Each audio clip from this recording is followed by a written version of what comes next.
Hi అండి, నేను మీ doctor Ganta Srinivas nerve center, Kothapeta, Guntur. చాలా మంది మనకి ఓపిక వచ్చే వాళ్ళు ఎక్కువ మంది ఏం తినాలి డాక్టర్ గారు చెప్పండి అని అడుగుతా ఉంటారు. అసలు వెజిటేరియన్ డైటే తినాలా, నాన్ వెజిటేరియన్ తినాలా, లేకపోతే వెజిటేరియన్ నాన్ వెజిటేరియన్ రెండు తినాలా, లేకపోతే అసలు ఏం తినాలి మీరు చెప్పండి అని అడుగుతున్నారు. అంటే ప్యూర్ వేగాన్ డైట్ అనేది ఇంపాసిబుల్ తింటాం.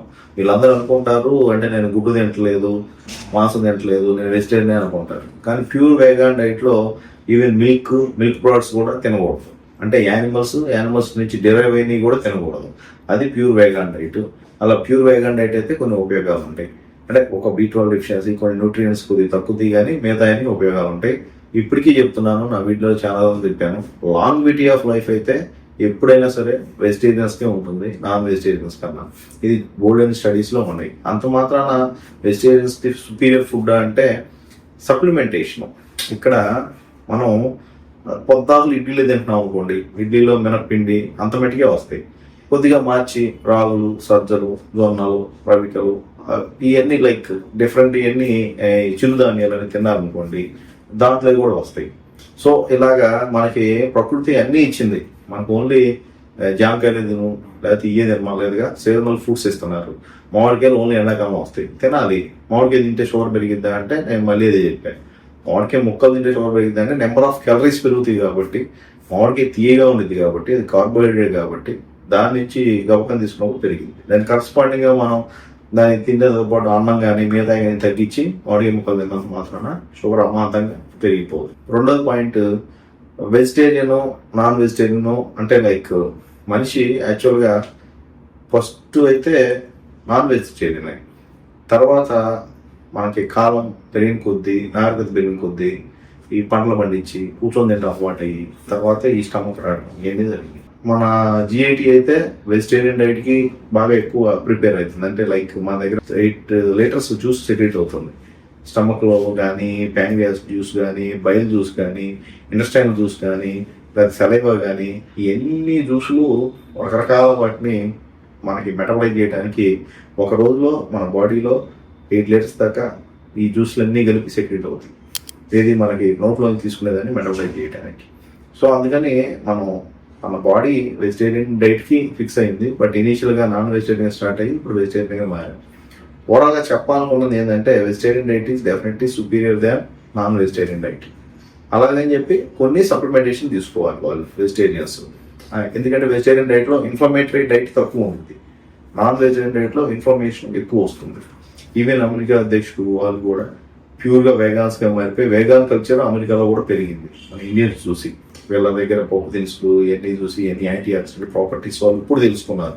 కానీ మన పూర్వీకులు ఎప్పుడో అల్లం, పసుపు ఇవన్నీ మనకి తెలియకుండానే మనం ఎక్కువ వాడుతున్నాం. ఇదే anti oxidant diet are anti ageing diet నిజం చెప్తే. సో ఇక విషయానికి వస్తే, సో నా ఉద్దేశం అయితే ఇప్పుడున్న పరిస్థితుల్లో మిక్స్డ్ డైట్ తీసుకుంటున్నాం మనం. నేనైతే అంటే మన వాళ్ళు చేసేది ఏంటంటే ఆదివారం రాగానే ఒక 2 కిలోలు వండుకొని తింటాం, 5 రోజు చికెన్ ఫుల్ తినేసేయాలి. అది రాంగ్. అంటే ముందే పెట్టుకొని మనం రోజు ఇంత మొక్క వండలేం కదండి అంటారు. లేదా 1/4 కిలో వండుకోండి, ఇంట్లో ఉన్న వాళ్ళందరూ దాన్ని తలా మొక్క వేసుకుంటే that is also a part. అప్పుడు that is a good diet. ఎందుకంటే దీంట్లో ఉన్న ప్రోటీన్స్ వెజిటేరియన్లో ఉన్న ప్రోటీన్స్కి మ్యాచ్ కావడానికి వెజిటేరియన్ చాలా ఎక్కువ తినాలి. అంటే లైక్ ఒక గుప్పెడో 2 గుప్పెడలో శనగ తింటే దానికి ఒక మొక్క మాంసపూర్తి తిన్న చికెన్ మటన్తో సరిపోతుంది. అది అంటే అమౌంట్ ఎక్కువ తీసుకోవాలి. అంతేగాని వెజిటేరియన్ డైట్లో అసలు ఏమి ఉండవని కాదు. ప్రోటీన్స్ ఈక్వల్గా ఉండే వెజిటేరియన్ డైట్ ఉంటుంది, బట్ క్వాంటిటీ ఎక్కువ ఉంటుంది. ఇది క్వాలిటీ ప్రోటీన్స్ ఇచ్చింది. తర్వాత ఐరన్ కూడా మాంసంలో ఉండే వాటి ఐరన్ ఎక్కువ అబ్జర్వ్ అయింది దాన్ వెజిటేరియన్లో ఉండే ఐరన్ కన్నా. లైక్ మనకు తోటకూర, గోంగూర, ఆకుకూరలో ఉండే కన్నా. బట్ ఆకుకూరలు ఎక్కువ అమౌంట్ తీసుకుంటే దట్ ఈస్ ఈక్వల్లీ కంపారబుల్, అంటే ఈక్వల్గా ఉపయోగపడుతుంది. ఇది మెయిన్గా చెప్పాలనుకున్న విషయం. తర్వాత చాలా మందికి డౌట్స్ ఇప్పుడు నాకు పేషెంట్లు అడుగుతున్నారు. నాకు ఈ వీడియో చేయడానికి మెయిన్ నా ఉద్దేశం, నా పేషెంట్ నన్ను అడిగే డౌట్స్ నేను వాళ్ళకు నాకున్న బిజీలో ఎక్స్ప్లెయిన్ చేయలేక మా వీడియో పెట్టాను చూసుకోవడానికి చేస్తున్నాను మెయిన్. అది మిగతా వాళ్ళు కూడా యూట్యూబర్స్కి ఉపయోగపడుతుంది కాబట్టి ఐఎమ్ వెరీ హ్యాపీ. మెయిన్ నా పేషెంట్ ఉద్దేశించి, ఎందుకంటే ఒకళ్ళు వచ్చారు ఎర్రది తినకూడదంట కదండి, ఎర్ర మాంసం తినకూడదంట, తెల్ల మాంసం తినమన్నా. ఈ తెల్ల మాంసం ఎర్ర మాంసం అంటే ఎంతమందికి తెలిసింది? సో దాన్ని ఇంకా వివరంగా చెప్తే చికెను, ఫిష్ ఇవి తెల్ల మాంసం కింద వస్తాయి. లైక్ ఇక మీద అన్ని బీఫ్ కానీ ఏదైనా. అయితే ఇక్కడ రెడ్ మీట్లో తింటే ఎక్కువగా కొలెస్ట్రాల్ పెరిగింది. గుడ్లో ఇంక్లూడింగ్ పసుపు సోన, మళ్ళీ చెబుతాను పద్దాలు అంటున్నారు, పసుపు సోన ఏమీ ప్రాబ్లం లేదు. పసుపు సోనతో పాటు సహా గుడ్డు తినొచ్చు. రోజుకి మినిమం 6 గుడ్లు తిన్నా మనిషికి ఏమీ కాదు. గుడ్లో 100% ప్రోటీన్ ఉంటుంది, కార్బోహైడ్రేట్ 0 ఉండిద్ది. సో అందుకని చక్కగా గుడ్డుని ఎట్లాగైనా తినొచ్చు. సో గుడ్లు, చికెను, ఈ ఫిష్, ఈ 3 తెల్ల కింద వస్తే, వైట్ మీట్ కింద వస్తే, ఏదైతే మనమైతే అన్నీ తీసుకుంటే రెడ్ మీట్ కింద వస్తాయి. సో రెడ్ మీట్ ఒక రోజు 350 grams కన్నా ఎక్కువ తీసుకోవడం అంత మంచిది కాదని మనకి ఇంతకుముందు ఉన్న పరిశోధన ద్వారా తెలిసింది. సో వైట్ మీట్ తీసుకోవడం వల్ల మంచిదే, వీటితో పాటు HDL పెరిగిద్ది, మిగతా కూడా తగ్గుతాయి అని చెప్పారు. సో ఓవరాల్గా ఇప్పుడు చెప్పిన దాంట్లో vegetarian diet is definitely better. Pure vegetarian diet ఇంకా better with supplementation of B12 and some micronutrients, but that is not possible. ఎందుకంటే పొద్దున నేను కాఫీ తాగకుండా ఉండలేను, మీరు కాఫీ తాగకుండా ఉండలేము. మనం కంప్లీట్గా పాలు నుంచి మనం సపరేట్ కాలేము. అంటే యానిమల్ ప్రొడక్ట్స్ మీద డిపెండ్ అయినా అది కూడా ఇండైరెక్ట్గా నాన్ వెజిటేరియన్ కింద వస్తుంది. సో ఇంకా రెండో విషయానికి వస్తే, నాన్ వెజిటేరియన్లో రెడ్ మీట్ బెటరా వైట్ మీట్ బెటరా అంటే డెఫినెట్గా వైట్ మీటే బెటరు. బట్ రెడ్ మీట్లో ఇంకా ఎక్కువ ప్రోటీన్స్, ఇంకా ఎక్కువగా యాంటీ ఆక్సిడెంట్స్ ఉంటాయి. సో యాంటీ ఆక్సిడెంట్స్ బ్యాలెన్స్ అయ్యి ఏదైనా మొత్తానికి బ్యాలెన్స్డ్ డైట్ తీసుకోవాలి. అంటే ఇది తీసుకోకూడదు, ఇది తీసుకోవాలని కాదు. ఏదైతే ఒక దాంట్లో లేవో అది ఇంకో దాన్ని తీసుకోవడం వల్ల సప్లిమెంటేషన్ చేసుకుంటాం.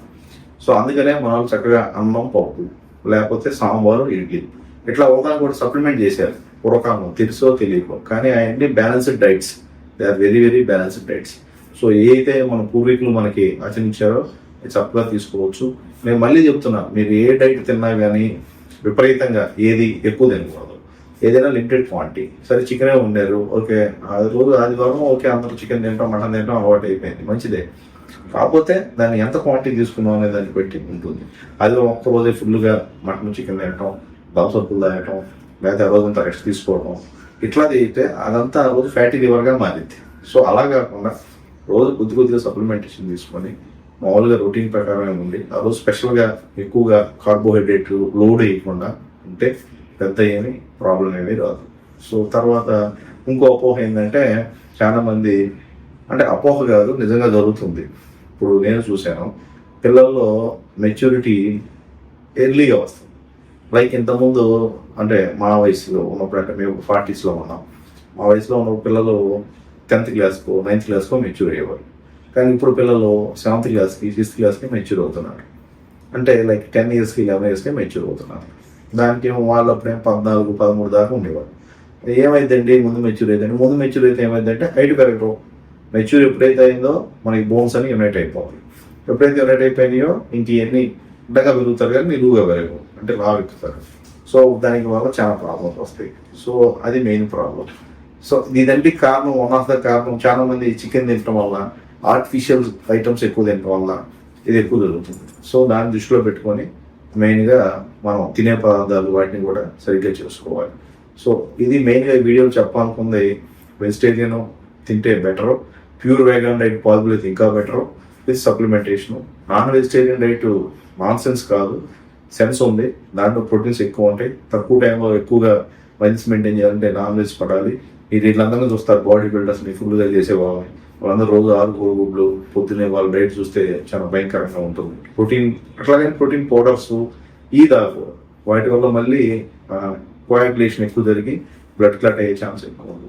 సో అందుకని దీంట్లో take home message, non vegetarians are not inferior to vegetarians, they are equally okay. But only thing ఏంటంటే, నేను ఫస్ట్ అంతకుముందు వీడియోలో కూడా చెబుతున్నాను, ఈ ఆహార నియమాలు చెప్పేవన్నీ అందరికీ ఒకేలాగా పనిచేయవు. ఎవరికి ఇది సూటబుల్ అయితే దాన్ని తీసుకోండి, దాని ప్రకారం ఫాలో అవ్వండి. Thank you.